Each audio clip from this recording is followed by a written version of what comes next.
Gente, boa tarde. Satisfação enorme estarmos aqui novamente em sintonia para avançarmos e vamos, como o bate-papo de hoje é bastante extenso, vou tentar já focar no conteúdo que vai permitir que a gente avance com conteúdo bimestral. Lamentavelmente não tenho podido realmente fazer as aulas online. Vocês vão saber através da Mônica os detalhes quando eu estiver com vocês. Na verdade, depois eu explicito, porque são razões bem delicadas no sentido da questão da vulnerabilidade da saúde. Mas estou tentando fazer de tudo para que em nenhum momento vocês tenham prejuízos do ponto de vista pedagógico. Vamos lá? Satisfação, bate-papo de hoje. Formações fitogeográficas. Formações fitogeográficas. Se nós estivéssemos falando sobre análise da cobertura vegetal no Brasil, estaríamos intitulando essa análise ou essas coberturas através de alguns outros termos. Biomas ou formações climatobotânicas. Como a amplitude é maior, como a análise ela é global, nós vamos estar falando sobre essas coberturas através da seguinte expressão: formações fitogeográficas. Só para vocês terem a noção, estamos falando sobre vegetação, mas ao nível mundo, normalmente está associada a essa nomenclatura. Tópico 1, localização e aspectos gerais. Eu vou tentar contemplar algo em torno de 7 das primordiais coberturas vegetais existentes no globo. Vamos precisar localizar, algumas imagens vão aparecer em momentos específicos e vamos tentar bater um papo para trazermos à tona aspectos específicos, peculiares que caracterizam tais vegetações. Tópico 1, características primordiais e localização. Primeiro item, tundra. Tundra, formação constituída por musgos e líquens. Uma precipitação da ordem de mais ou menos 200 milímetros ao ano. Percebemos clima subpolar, oscilando aí na faixa dos últimos anos menos 20 a 10 graus Celsius. Uma fauna basicamente composta de renas, ursos polares e coisas do gênero. Musgos e líquens. Atentem para a seguinte situação: para uma vegetação ser exuberante, de grande porte e amplamente diversificada, ela precisa de uma formulazinha mágica: temperaturas elevadas e abundância de chuvas. Quando os dois elementos se encontram presentes, a vegetação ela é exuberante e diversificada. Faltando um, ela deixa de apresentar o grande porte ou exuberância. Faltando os dois, ela normalmente é uma vegetação ainda menos estruturada no sentido do porte, menos exuberante no sentido da dimensão. Não quer dizer no sentido da relevância, da importância. Beleza, então nessa questão do clima subpolar, eu não tenho nem abundância de chuvas, muito menos elevação térmica. Diante disso, eu percebo a vegetação rasteira, constituída de musgos, líquens, poucos centímetros de altura. Vamos nos remeter a uma seguinte situação: eu tenho uma escada eventualmente exposta às intempéries do clima.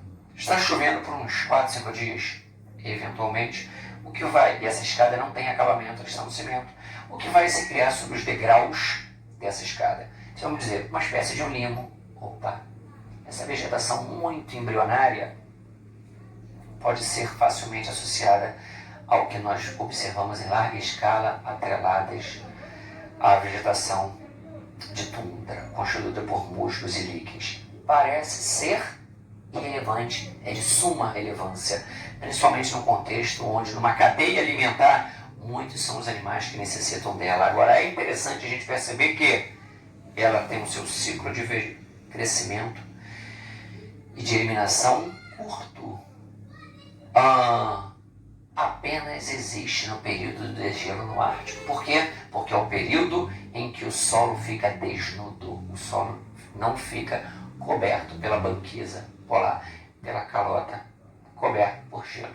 Então, sem gelo, eu posso ter esse ciclo vegetacional, esse ciclo de desenvolvimento. Então, durante 3 meses, ela é observada no Ártico e permite toda uma estrutura de desenvolvimento da vida através da cadeia alimentar. Ótimo, durante 9 meses não é vislumbrada. Show de bola. Vamos avançar. Ártico, um pouco abaixo, nós perceberíamos a vegetação que atende para o nome de vegetação de taiga, vegetação boreal, vegetação circumpolar ou também um outro termo, vegetação de coníferas. Florestas de coníferas são florestas homogêneas, são florestas padronizadas, são florestas uniformes, são as florestas que mais preocupam no mundo, no que diz respeito à capacidade do ser humano entrar e nunca mais ser visto. Por quê? É a sensação de eu não poder criar referenciais, porque tudo é muito parecido, tudo é rigorosamente próximo. Sou eu entrando num ônibus no Japão, deixo a bolsa sobre a mesa, sobre a minha cadeira, e vou pegar o troco com o motorista. Quando eu volto, caramba, eu deixei minha bolsa ao lado de um rapazinho de olhos puxados. Pode ser qualquer um. Então eu perco o referencial da diferença. Florestas padronizadas, florestas uniformes, florestas homogêneas. Mas eu vou apresentar algumas informações complementares a vocês. Eu tenho a possibilidade de observar níveis de precipitação que ficam na ordem de 600 milímetros por ano e que estão adaptados a verões brandos e invernos rigorosos. Invernos rigorosos, precipitação em forma de neve. A neve incide. A neve mata.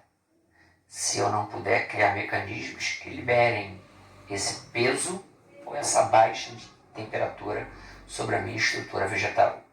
Então, de certa forma, eu desenvolvo mecanismos de adaptação e o nome conífera me remete à percepção de que são florestas dotadas de espécies que criaram mecanismos que favorecem o escoamento da neve. Se ela escoa, ela é liberada, eliminada, contribuindo para que a espécie sobreviva num ambiente onde o clima me impõe um obstáculo. Show de bola! Vamos avançar e vamos nos deparar com as florestas temperadas ou caducifólicas, também chamadas de deciduas. Ótimo! Florestas caducifólicas, formadas por folhas caducas. Folhas caducas. Caduca não me remete a uma ideia de velhice. E a velhice, o seu ápice, me remete ou me aproxima da ideia de algo que está se aproximando da sua morte. Triste, mas essa constatação também se apregoa à questão das espécies vegetais. Vamos nos prender a alguns exemplos emblemáticos de espécies que foram trazidas para cá e mantêm seus hábitos. Um pé de amêndoa, um pé de caju, ou um pé de cajá. Período do ano que menos chove, outono e inverno. Inverno, mas o outono me aproxima do inverno. Então, automaticamente, parte do vegetal responsável pela absorção de água, as raízes, parte responsável pela perda, as folhas. Se eu sei que eu vou atravessar 3 meses de estiagem, pouca quantidade de chuva, eu tento criar mecanismos de adaptação que vão permitir que a vida se perpetue. Ótimo. Então eu elimino minhas folhas e durante praticamente 3 meses eu vou ficar sem folhagem. Porque se elas estiverem presas à estrutura do vegetal, elas vão também permitir que as folhas devolvam à atmosfera a água que as raízes absorveram. E não vai chover por 3 meses. Vai chover muito pouco. Então, são mecanismos de adaptação que aos olhos dos leigos pode dar a sensação de que, caramba, aquela árvore está morrendo porque ela está sem folha alguma. Então, isso eu observo uma amêndoa, eu observo um cajá, eu observo um caju. Espécies típicas ou com características típicas de espécies caducifólicas ou dotadas de folhas caducas ou decíduas ou simplesmente chamadas de florestas temperadas. Maravilha! Vamos avançar e vamos descer um pouquinho. Nessa de descermos um pouquinho, pegamos a tundra, pegamos as florestas de coníferas, pegamos as florestas estacionais e agora nós vamos pegar as estepes e as pradarias. Estepes e pradarias. É interessante a gente ter em mente, estaremos aí falando, aliás, talvez eu não tenha citado o nível de pluviosidade das florestas temperadas, algo em torno de 800 a 2.000 milímetros por ano. Então chove pouco, chove de forma bastante consistente, só que existem momentos específicos em que a chuva não mais vai ser percebida.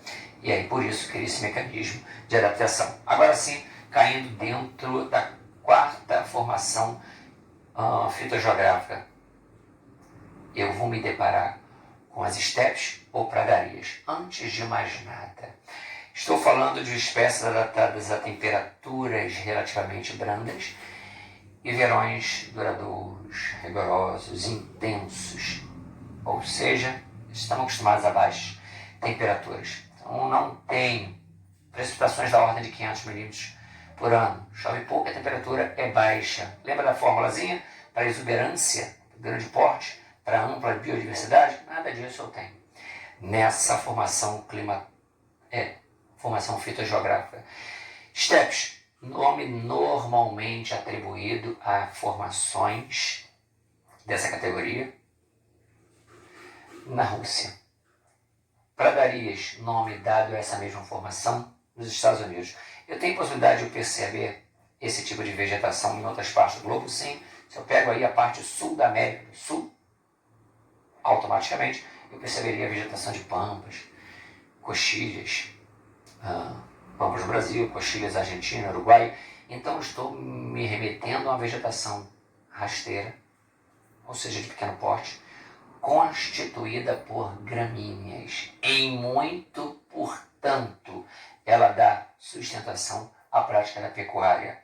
Não apresenta exuberância, não apresenta grande porte. O solo normalmente é raso, o que também viabiliza um crescimento mais intenso. Se as raízes não podem se aprofundar, o que há acima da superfície também não há de ter grande porte. Beleza? Vamos avançar e recapitular. Eu conversei com vocês sobre tundra, eu conversei com vocês sobre floresta de taiga, boreal, conífera ou circumpolar. Falei com vocês sobre vegetação, florestas temperadas, deciduas. Conversei sobre as estepes, sobre as pradarias e agora vamos prosseguir. Prosseguir nos deparando justamente com a formação que atenderia pelo nome de savanas ou cerrados. Savanas ou cerrados. Caramba, eu vi alguma coisa falando sobre isso, sobre o Globo Repórter falando sobre a África. Então estavam mostrando, mas era o deserto. A percepção que vocês tiveram, ela vai de encontro ao que qualquer um tem. Nós estamos falando de uma área tropical com estiagens prolongadas. Se as estiagens são prolongadas, automaticamente eu percebo um aspecto de vegetação arbustiva, muito espaçada, com tufos arbóreos, mas que normalmente apresentam características muito diferentes em decorrência da sazonalidade, em decorrência do período de chuva ou períodos de estiagem. Eu percebo uma savana no período em que a precipitação está acontecendo e eu percebo uma outra savana num período em que a precipitação não está se manifestando. Chove pouco. Talvez o mais apropriado fosse chove de forma irregular. Eu tenho uma oscilação pluviométrica da ordem de 400 a 800 milímetros. Não chove tão pouco, mas chove de forma muito irregular. E isso em muito contribui para que eu não tenha uma exuberância e eu precise perceber espécies normalmente com... Vamos fazer uma analogia. O ser humano está bem, está usufruindo de plena saúde, está ereto, Se eu estou sentindo alguma dor, há uma chance muito grande de eu já ficar meio curvado. Isso demonstra que eu estou passando por alguma debilidade, algum tipo de mal está me acometendo e eu não estou na exuberância, no vigor, numa pujança física plena. Ótimo. Quando eu vejo um pé de goiaba, quando eu vejo uma goiabeira, eu provavelmente estou me remetendo a uma espécie típica de uma vegetação que no Brasil vai de encontro à formação de savana. A savana seria percebida na África. O cerrado seria a savana brasileira. Então eu pego um pé de goiaba, que é comum nessa área específica do território brasileiro, e eu percebo galhos relativamente tortuosos, retorcidos, não são galhos retos, e automaticamente isso demonstra que a árvore não está usufruindo da plenitude de tudo aquilo que ela necessitava para ter uma postura nos moldes de florestas onde o nível de pluviosidade é elevado. Então eu percebo que são árvores espaçadas que tentam sobreviver a um ambiente hostil, onde a temperatura é elevada, mas o nível de pluviosidade é abaixo daquilo que seria visto como necessário. E diante disso, eu percebo árvores, um porte arbóreo, arbustivo, sobretudo arbustivo, e automaticamente com galhos retorcidos, esbranquiçados. O pé de goiaba, ele consegue ser descascado. É um outro mecanismo de adaptação que a gente consegue perceber em áreas onde espécies tentam sobreviver a níveis relativamente baixos de pluviosidade. São revestimentos de películas de cera para tentar fazer com que a água não seja liberada pelos seus poros, pelos seus estômatos. Então, as raízes absorvem água e o caule não vai eliminar de forma nenhuma. Então, cria-se uma película de cera e essa película de cera vai revestir esse vegetal. Só que de tempo em tempo a pele muda. Essa estrutura que envolve o caule também precisa ser trocada. Se sobrevive a uma savana, se sobrevive a uma vegetação de cerrado. Vamos avançar e vamos nos deparar com os desertos. O que existe de mais inóspito no mundo. Áreas onde o nível de precipitação é inferior a 300 milímetros. Poucas coisas conseguem sobreviver. Além disso, apresenta uma intensa amplitude térmica, a diferença de área entre a máxima e a mínima temperaturas percebidas. Ótimo. Temperaturas são altas, durante o dia, baixas, à noite. Existe um déficit pluviométrico muito gritante e essa vegetação é constituída primordialmente de espécies xerófitas. Xerófitas ou xerófilas, espécies adaptadas à escassez hídrica, pouquíssima quantidade de água. Vamos pegar aquilo que existe de mais emblemático, eu já comecei a falar sobre a goiabeira, mas vamos pegar aquilo que é mais emblemático, porque na verdade as savanas do cerrado seriam vegetações de transição, caminhando para um deserto. Vamos falar sobre o deserto, palavrinha que significa solidão. Essa é a sensação que temos se estivermos diante dele, da imensidão de um mar de areia. Se a gente para analisar, a gente percebe nitidamente que, pegando a vegetação mais emblemática no deserto, um cacto, vegetações cactáceas. Tem um cacto, estudos demonstram que, primeira característica, sistema radicular muito desenvolvido, raízes muito profundas. Dois propósitos.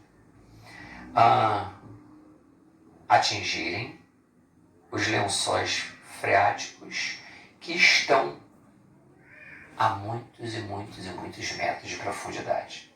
Então, além de dar a sustentabilidade a esse vegetal. Então, automaticamente, sistema radicular muito desenvolvido. Eu tenho folhas transformadas em espinhos, apulhos. As folhas atuam como radares, captando a água que nesse exato momento eu estou tocando na forma de vapor E, de certa forma, também fazendo com que, vocês se recordam no primeiro bate-papo, parte do vegetal responsável pela absorção de água, raízes. Parte responsável pela perda, as folhas. Se esse vegetal, numa área onde chove menos do que 300 milímetros por ano, se der ao luxo de ter folhas, ele vai morrer. Então, eu transformo minhas folhas em espinhos, e esses espinhos captam o vapor d'água e impedem a perda da água. Ótimo. Tenho também a capacidade de perceber. Então, falamos sobre raízes, falamos sobre folhas transformadas em espinhos, não falamos, mas vamos falar agora, interior oco. Qual o propósito? Armazenar a água obtida através do sistema radicular. Animais que vivem no deserto sabem disso muito bem. Estão andando, estão com uma necessidade de ingerir água. Eles chegando próximo a um cacto, mascam sua estrutura. O sistema bucal é bem mais fortalecido que o nosso. Os espinhos não vão trazer maiores prejuízos. Eles vão ingerir essa água. Maravilha. E também conseguem desenvolver mecanismos de produção autônoma de uma película de cera, que vão revestir esse vegetal, isolando seus poros, seus estômatos, fazendo com que a perda de água seja inexistente. Mecanismos de adaptação para sobreviver a uma área absurdamente hostil. Todos os desertos do mundo ficam próximos, no entorno, ao limite da zona intertropical e início das zonas temperadas, ou seja, linha do Equador, Trópicos de Câncer e Capricórnio, e automaticamente nesses pontos, eu percebo todos os desertos do mundo, por algumas razões específicas, no sentido de ação de correntes marinhas, em alguns casos, a questão de zonas de baixa e alta pressão, que fazem com que os ventos nesses pontos eles não cheguem, eles sejam dispersados, então eles não trazem umidade, eles levam umidade, vai chover em outro lugar, não ali. Ótimo. Então, vamos avançar e vamos falar sobre aquilo que existe de mais exuberante. Florestas latifoliadas, florestas equatoriais, que notadamente ficam na área que nós chamamos de zona de convergência intertropical, ZCIT, baixa latitude, linha do Equador, área de baixa pressão, onde os ventos levam umidade. Ali eles levam a ascensão, condensação, precipitação, ali chove e chove muito. Poucas áreas do mundo conseguem chover mais do que ali. Média de pluviosidade acima de 2.500 milímetros por ano. Apenas o clima monsônico consegue superar esses níveis. Chove muito e a temperatura é elevada.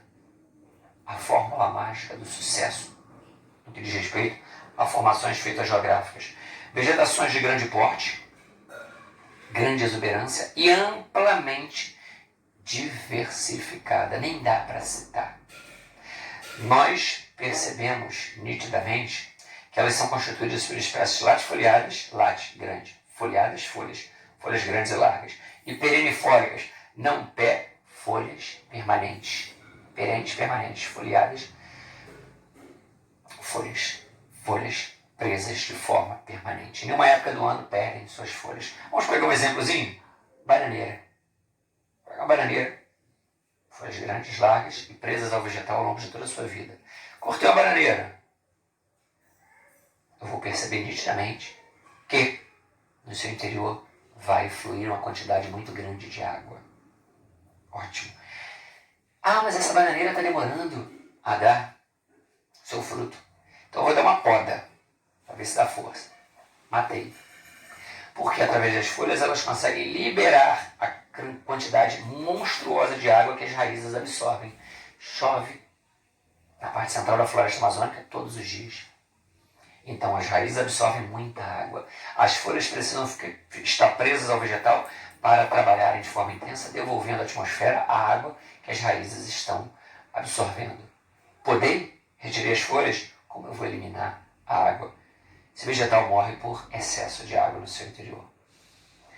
São folhas, são espécies de grande porte, são espécies com ampla heterogeneidade, são espécies que vivem numa simbiose muito grande, e são espécies que apresentam esse perfil latifoliado e perennifólico. Mais abaixo, por exemplo, da floresta amazônica, eu tenho um solo muito pobre. Latossolo, vamos conversar sobre isso melhor quando estivermos falando sobre biomas do Brasil. Mais solo antigo, lixiviado, velho, e aí você fala, Esteves, não estou entendendo. Uma vegetação tão exuberante, um solo que é tão pobre. A floresta mantém a floresta de pé, lançando todos os dias uma quantidade monstruosa de folhas, frutos, animais que morrem, constrói uma estrutura orgânica que atende pelo nome de serrapilheira, apodrece e mantém ou nutre a camada superficial do solo, fazendo com que a vida da floresta se perpetue. Retirei essa floresta, implantei práticas agrícolas. Enquanto existirem nutrientes nessa camada superficial, ótimo. Quando eles não mais existirem, estudos demonstram que a agricultura sobrevive de 4 a 5 anos. Nesse ponto, retirei essa matéria orgânica, o solo desnudo, o solo da forma natural vai ser apresentada e muito empobrecida, fazendo com que haja um processo acelerado de erosão, desgaste, culminando na formação de um deserto. Portanto, a manutenção da floresta é essencial para a manutenção do solo. E nesse caso, é a floresta que mantém a floresta em pé. Gente, recapitulando, tundra, taiga, florestas temperadas, estepes e pradarias. Depois fomos para florestas tropicais, fomos para as savanas, cerrados, permeamos os desertos, culminamos as florestas equatoriais. Vocês vão se deparar com uma bateriazinha de questões, com artigos complementares, vou trabalhar com material, suporte complementar, suporte teórico, a fim de auxiliar o processo de compreensão do nosso bate-papo. E vou ficando por aqui. Forte abraço, saúde, sucesso, saudades enormes. Até mais, tchau, tchau.